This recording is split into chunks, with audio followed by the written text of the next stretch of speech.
Well, this is a great pleasure to have Mary Lou with us today. And it really started last year when we were talking about World War II, and Mary Lou shared a little bit of her experiences in World War II.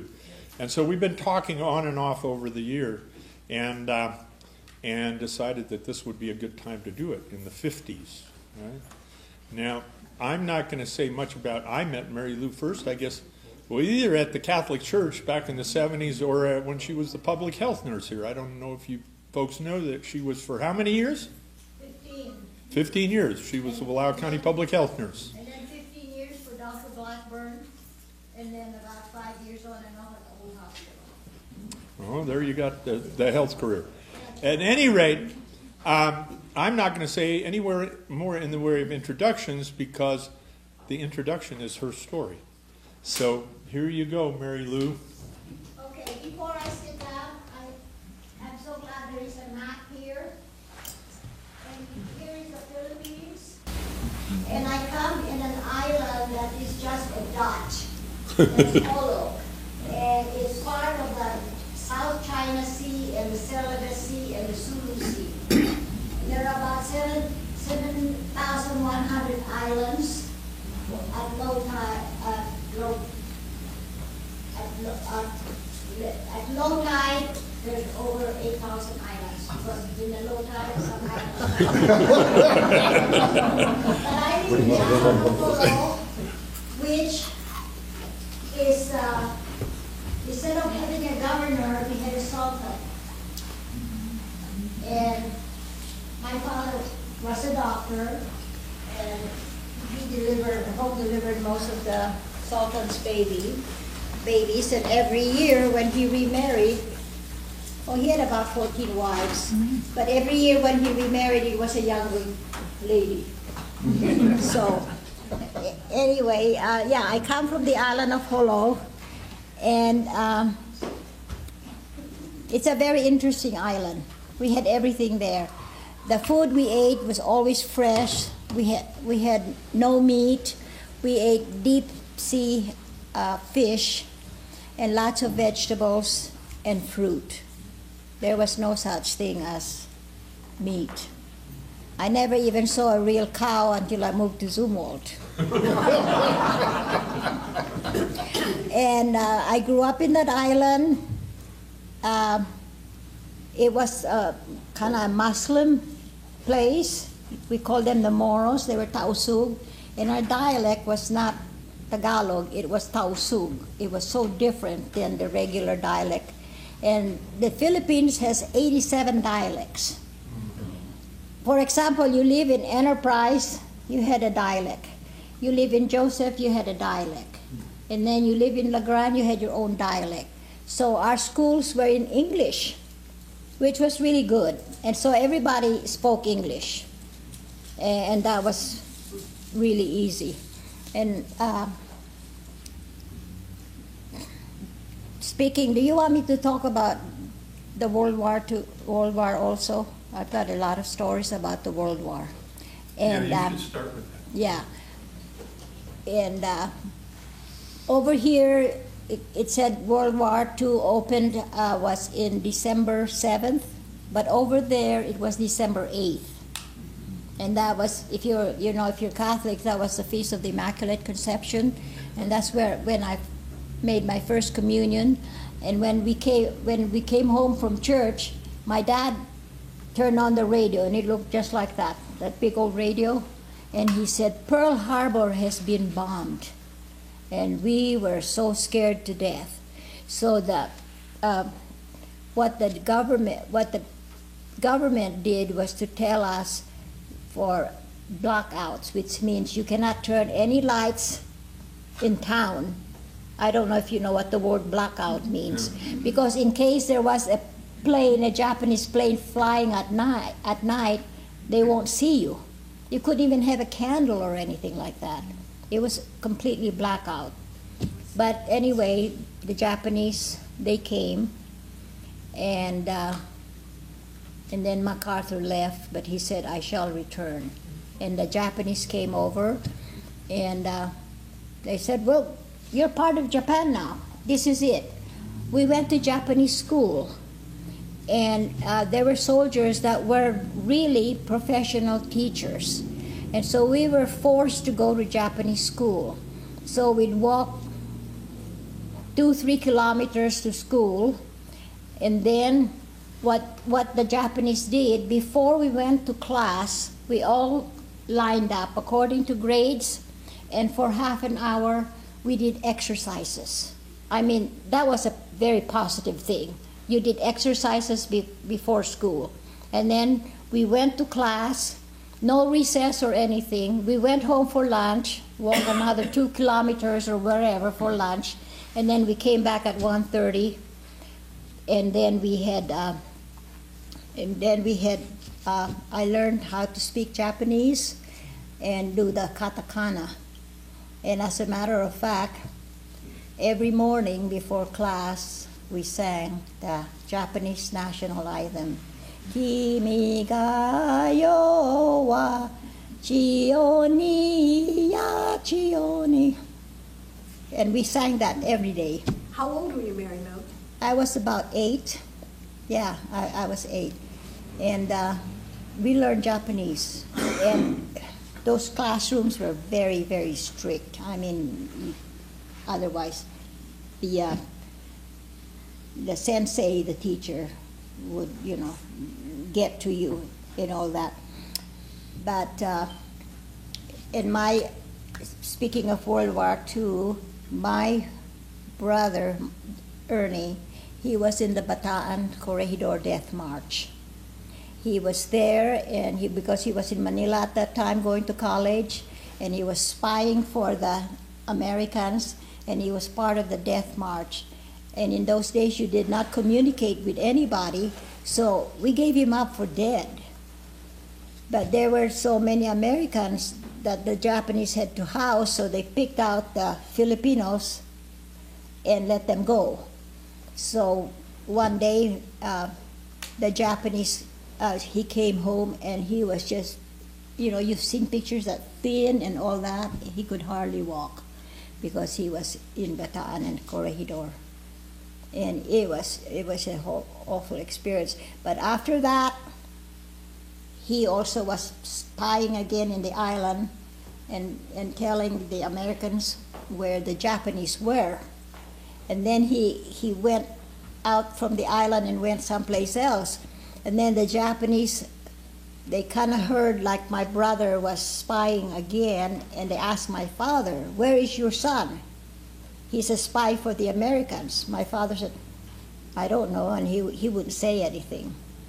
And so one day the Japanese soldiers came over, took my father and took him to the Japanese barracks.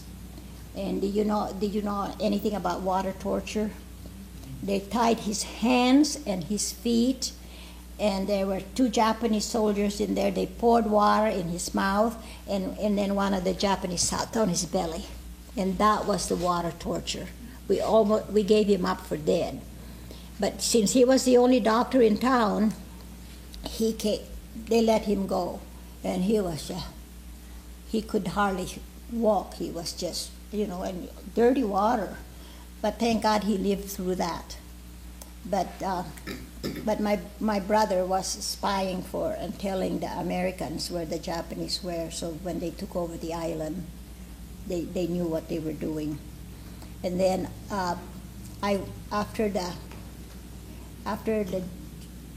Japanese left, we always went to a missionary school, the Oblates of Mary Immaculate, and I was a missionary kid of there, and we went to school, and everything was in English. Because, like I said, there were so many dialects that we couldn't talk to each other except in English, which was nice. And then after that, I wanted to take up nursing with a degree, and at that time they did not have it in the Philippines. It was a 3-year program, and the missionary priests, they knew about Incarnate Word College in San Antonio, Texas, that offered the BS in nursing. So the bishop and people over here, they were talking to each other, writing each other, and then they said, yeah, she can come. So that's how I ended up in San Antonio, Texas, and graduated in 1955. And anyway, after we graduated, we had to leave the nurses' home because more students were coming in. So we lived in a house that was, there was an older widowed nurse. What was her name, Mel? Osborne. Yeah, Mrs. Osborne. She had 3 bedrooms and there was 4 of us. And she said, why don't you just come and stay with me and you can pay me $20 a month, but you buy your own food and everything. And so we did that. And I had to catch the bus 3 blocks over every day when I went to work. But we had to take our test to be RNs. And in those days, everything was handwritten. We took our test in September. It took about 3 days to get that written test. And we were not we would not get the results until until December. So I thought, well, I'm not going back to the Philippines in case I flunk OB or I flunk public health or something, and I'll have to take the test again. So we all, 4 of us girls, lived in that house, and we all had different shifts, and I was in the morning shift. I'd get up at 6, get on the bus at 6:15, and the bus was 20 cents to the hospital, and I'd work there all day and then catch the bus at home. And one of our girls, her name was Alice Orr, she had a blind date. I was ironing my uniform, and here comes knocking on the door. Melvin Brink.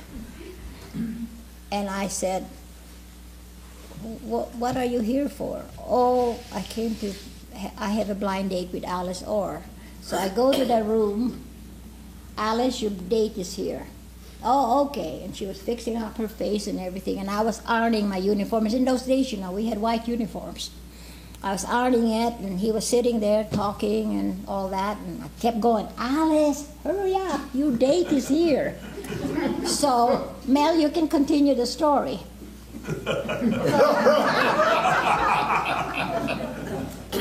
Don't you have anything to say? I spent the evening convincing her she was too tall for me. I didn't tell her that even though she may have put her face on, it wasn't what I expected to look at. So I convinced her that I had a friend that would go out with her with the understanding I get a date with her. And so we had double dates and everything, and Alice went with what was his name, and you were in Lackland Air Force Base, because he had gone to college in Moscow, Idaho, ROTC. So when he went in as a second lieutenant, but he had to go to Lackland Air Force Base. So, and then our first Thanksgiving away from the school, I thought, well, I'll fix a turkey, So I went grocery shopping. I think, did you help me go grocery shopping with your car? I probably helped you grocery shop, but I wasn't invited. I did invite him to do. No way. So, anyway, he is such a persistent person. I said, I'm waiting for my final test so I know if I pass it, because I'm going back to the Philippines. And the idea is, after I went back to the Philippines, I was going to go to the University of the Philippines and take up medicine, because it was so much part of my life. My dad being a doctor and all that kind of stuff, I helped in his clinic.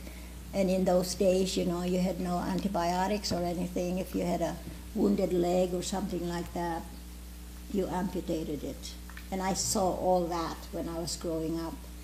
But anyway, he was transferred to Harlingen, Texas. And I also, we were married in Harlingen, Texas. One of the missionary priests that I grew up with in the Philippines, he happened to be in Philadelphia. So I wrote him, and that was Father McSorley, Frank McSorley, and then he was an Oblates of Mary Immaculate, and then he had a brother, Jim McSorley. So they flew into Harlingen, and Father McSorley married us, and then there was the regular base chaplain. You want to add to that? The base chaplain had been a classmate of both of them. Yeah, they all of a sudden, all those three Seminary priests knew. school. Yeah. So when we left the reception, there were 3 drunk priests at the My family didn't come for my wedding. They was just too far away, you know. I just told that I was getting married. And I said, in the Philippines, when you're engaged, you have to be engaged for a whole year. Let's see, I met you in November, and I said, if we get married, we'll get married in November. Oh, he said, no, I can't wait that long. When do you want to get married? June. June what? June 1st. So June 1st, we'll be married 59 years. That's a long one. And I just assumed, I didn't ask any questions. I just assumed that he was going to be in the service. He didn't tell me that he was going to go farming or anything like that. I had no idea. So